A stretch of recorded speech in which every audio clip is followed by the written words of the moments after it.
Hi, I'm Johan Grachovec. I would like to make a follow-up video to my previous arguments about Ukraine. This time we'll look at some interesting maps of Ukraine to basically argue that this Neocon adventure over there never had any chance of being successful if you consider the situation on the ground. And then I'll also argue that the way things are going, we are going to get the precise opposite of what the neocon class set out to do. Rather than weaken Russia, we are going to end up with a strengthened Russia and new life kind of given to the idea of a Russian Euro-Asian empire, courtesy of our neocon class. To do that, I'll show some maps, so bear with me. I need to put those maps on the screen. Second. So here is a map showing what language people spoke at home in Ukraine in 2015. So each region has a little circle showing the percentage of people whose home language is Ukrainian. These are shown in orange. Dark blue is Russian and light blue is bilingual. Households in which both Russian and Ukrainian, which are really closely related languages anyways, so those bilingual households are shown in light blue. Green are other languages such as Hungarian and Romanian, but they're relatively smaller part of the population. So as you look at this map, it's really striking how Western Ukraine is really clearly predominantly Ukrainian speaking. And this is also reflected in how people vote, which is another map that we'll look at a little later. And the east and the south are Russian speaking predominantly, and then in central Ukraine we see a mix of these languages, and they're all kind of balanced, and everybody's present linguistically in central Ukraine. This illustrates the difficulty of realizing the neocon dream of pulling Ukraine into NATO orbit and using it as a springboard to negotiate and deal with Russia from a position of strength. A large chunk of the population is affiliated with Russia, feels related to Russia, and as we'll see in the other map, leans toward Russia politically. So if you look at this, if anything, pro-Russian and Russian-speaking population is a majority, and this illustrates how this neocon project was doomed to fail from the start. If anything, Ukraine has a tradition of electing presidents that are not to our neocons' liking, and they ended up organizing or helping organize a coup to get rid of President Yanukovych, who was in office. I believe it was in 2014, and push Ukraine toward NATO, toward the West. But if you have this kind of country that's this complex and this divided, I would argue that it can remain peaceful and united only if it pursues some sort of neutrality and cooperation with the West and Russia. If you try to pull this kind of country into Russia's orbit, the West will be unhappy and likely rebel, and there will be tensions. If you try to do the opposite and pull Ukraine into the Western orbit, then the East and the South will be very unhappy and rebel, and there will be tensions. And this is exactly what we ended up seeing. There was a coup. The pro-Western elements took over in Kiev, which is somewhere around the center of Ukraine. I'll show you that later. And they basically tried to de-Russify or de-Russify Ukraine and limit the use of the Russian language.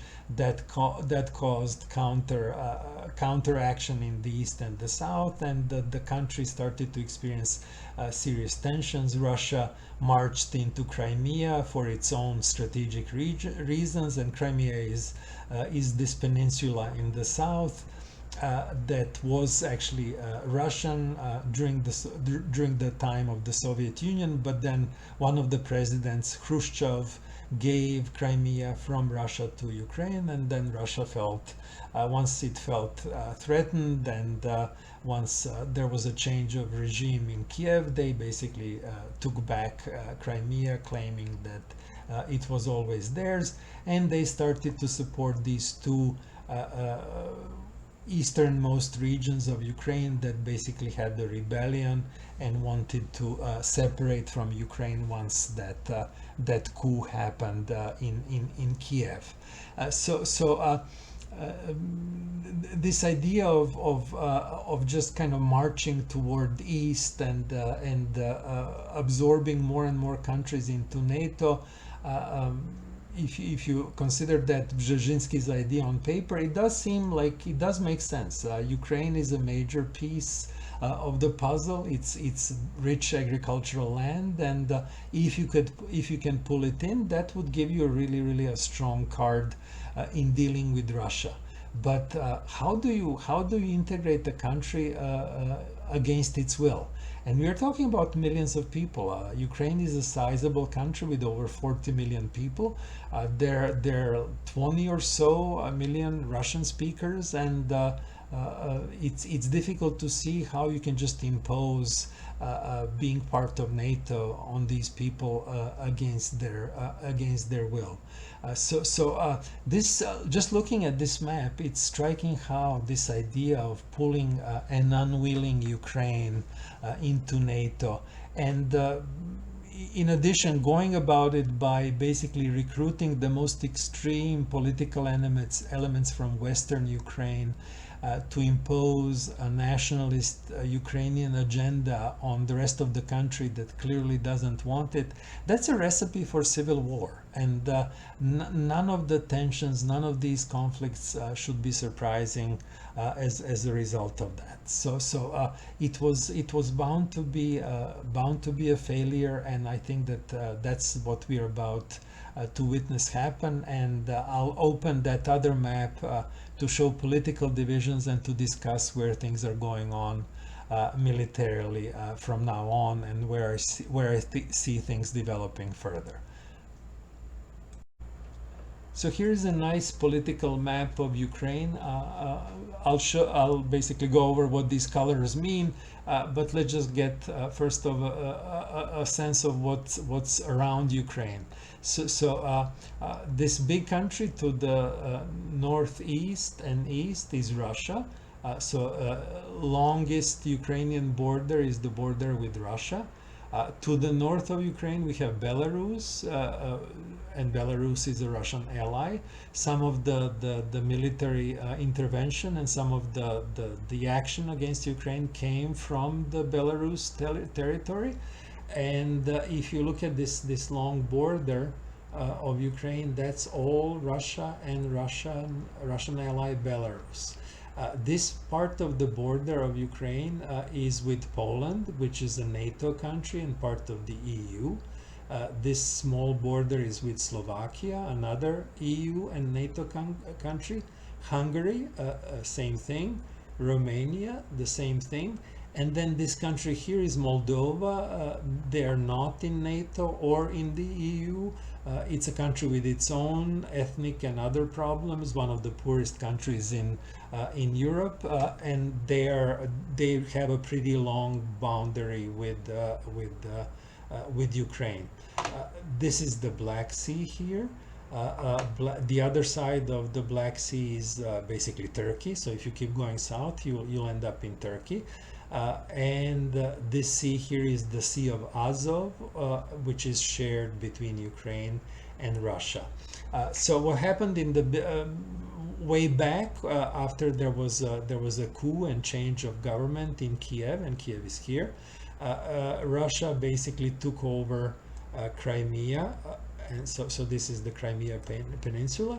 And there was a rebellion in these two regions of Lugansk and Donetsk that armed militias basically asserted their autonomy, wanted to break away from Ukraine, and there was an ugly civil war that ensued, and there was a peace deal that was negotiated with the help of EU so-called Minsk agreements that were never implemented. So once the war started, and it's still unclear how and what exactly started it. It seems that both sides had their plans. There were some indications that Ukraine was launching an offensive against these two breakaway republics. There were lots of civilian deaths that were reported, and then there were also those reports about Russian troop movements around Ukraine in the run-up to the war. And once the war started, Russia basically took over these southern reaches and joined the armies of these two breakaway republics, and this kind of perimeter of Ukraine is now occupied by Russian forces. There was also an offensive on Kiev that was tried, and maybe it was a tactical move. Maybe Russia wanted to attack Kiev to see whether the regime would give up and surrender. Maybe they were hoping for it. Maybe they thought it would happen, and ended up being wrong. Or maybe it was just testing of the situation. We don't know. But they retreated and abandoned that idea, choosing to basically slowly grind Ukrainian forces and keep surrounding them in the eastern reaches of the front. Lots of them are surrendering. Some are being killed, unfortunately, but it's kind of a slow progression of the Russian army. And it's also important to note that in these conquered regions, the population that's Russian speaking predominantly and Russian leaning, because this blue shows that in all prior elections, this region was voting for pro-Russian candidates and pro-Russian parties. The red regions tend to vote for pro-Ukrainian and pro-nationalist parties. Here in the West, that's a very predominant vote, whereas here's kind of a mixed bag, and it's kind of leaning toward more Ukrainian independentist vote, but it's less pronounced here than here. So the interesting question then is that if Ukraine is persistent and keeps fighting, refuses to negotiate, where is this war going? And that seems to be the case. With the encouragement of the West and our neocons from Washington, Zelensky is refusing to negotiate. He wants nothing less than full withdrawal of all Russian forces and return of all the territories to Ukraine. And that's just difficult to see how Russia would agree to that at this point, especially given that it seems to be winning this war. So the question is, how far will Putin go if Ukraine refuses to throw in the towel and negotiate? Colonel Doug McGregor, who is one of the few rational, clear thinkers on this situation, seems to agree that Russia is winning, and he thinks that Putin's minimum and probably the desired outcome is to have neutralized and under control the entire part of Ukraine that's to the east of the Dnieper River. Dnieper River is a major river in Ukraine. Let me show you maybe in red the river Dnieper. So it runs through central Ukraine, and it kind of divides the country in two halves, and it flows into the Black Sea.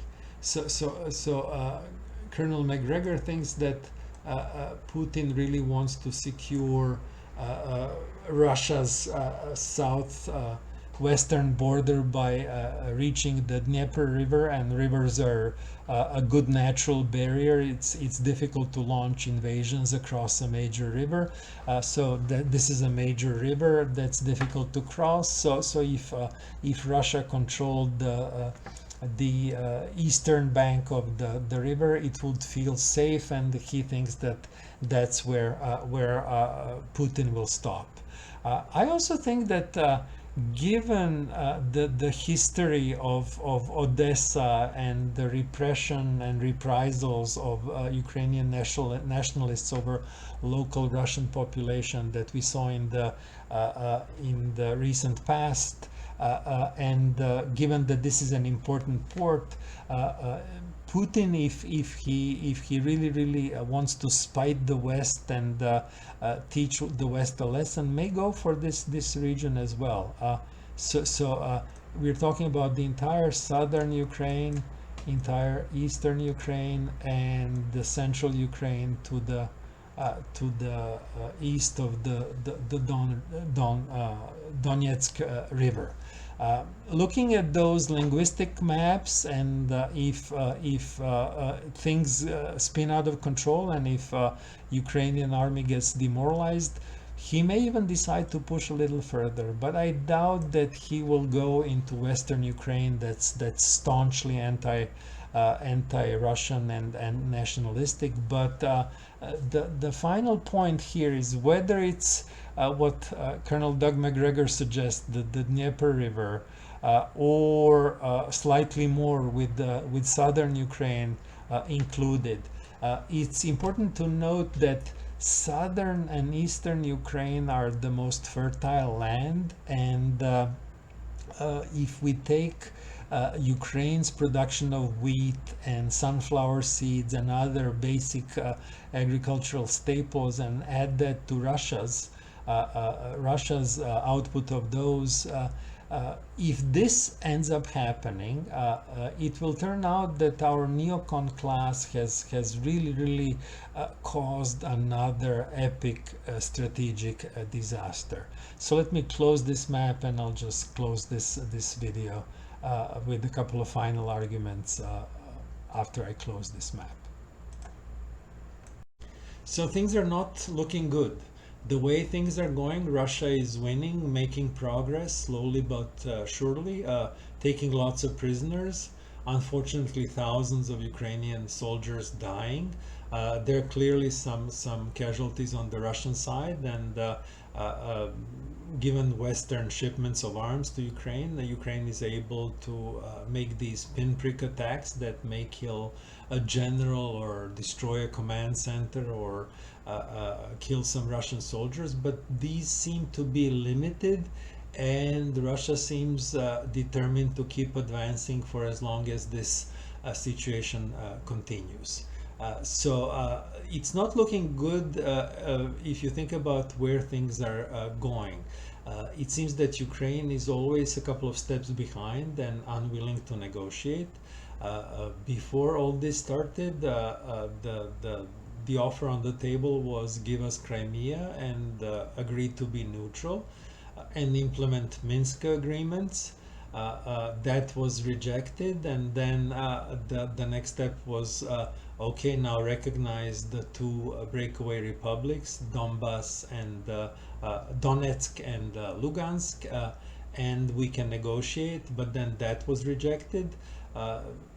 Every time that happens, Russia makes further advancements, and the conditions for negotiations get worse and worse for Ukraine and less acceptable. So if you extrapolate where things are going, of course, Ukrainian government, Zelensky, and especially his backers in the West, neocons in Washington, D.C., the last thing they want is to concede defeat and give concessions to Putin. So they'll keep fighting, as I argued in the previous video, to the last Ukrainian, with all the moral and other implications of that, which are horrific. So they'll keep fighting, and Russia will keep advancing, and if this goes long enough, Russia will conquer South and East Ukraine and probably part of the central Ukraine, reaching the Donetsk river, at which point Russia will have the option to stop and kind of have this frozen conflict last until the West is ready to accept Russia's territorial gains, or they may go even a little further. And I do think that they will not go into Western Ukraine, where they will encounter hostile population. But whichever version of these lines is established in the end, Russia gets fertile south and eastern Ukraine, and Russia becomes a major player in agricultural markets. That is, if you think about Russia prior to beginning of this war, our neocon establishment could have had neutral Ukraine, and Russia is a big energy player, but not much else. But then again, there are also precious metals and other raw materials. But Russia would be powerful, but not that powerful.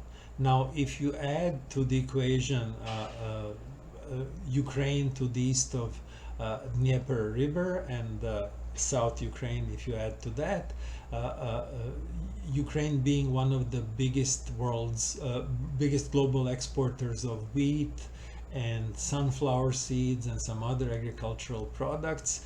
Now, if that becomes Russia, Russia, in addition to being a major energy player, becomes a superpower in agricultural products and agricultural fertilizers. So Russia